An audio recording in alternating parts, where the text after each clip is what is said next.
తెలంగాణ సాయుధ పోరాట ఉద్యమ నాయకురాలు చిట్యాల ఐలమ్మ 135వ జయంతి నర్సరావుపేటలో ఘనంగా నిర్వహించారు. ఈ సందర్భంగా నర్సరావుపేటలోని ఎన్జీఓ హోంలో రజక ఉద్యోగ సంఘం నాయకులు ఐలమ్మ చిత్రపటానికి పూలమాలలు వేసి నివాళులర్పించారు.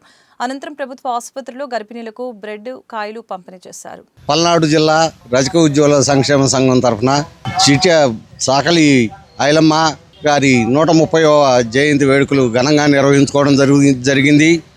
ఈ కార్యక్రమానికి చేసిన ప్రతి ఒక్కరికి పేరు ధన్యవాదాలు తెలుస్తూ, ఇటువంటి కార్యక్రమాలు మనలో స్ఫూర్తి నింపేందుకు తరచూ నిర్వహించుకోవటం, సమావేశాలు జరుపుకోవటం చేయాలి. సంఘంలో చిన్న కులాన్ని చిన్న చూపు చూస్తున్న రోజుల్లో తెలంగాణ సమాజంలో చిన్న మనిషి అయినా నేనొక్కదాన్నే పోరాటం మొదలు పెడతానని చెప్పి తెలంగాణ విమోచనకి విముక్తికి స్ఫూర్తిదాయకంగా నిలిచి బానిస బతుకుల నుంచి బయటకు తీసుకొచ్చి రావడానికి స్ఫూర్తిదాతగా నిలిచిన శ్రీమతి ఐలమ్మ గారి జన్మదినం జరుపుకోవడం చాలా సంతోషకరంగా ఉంది.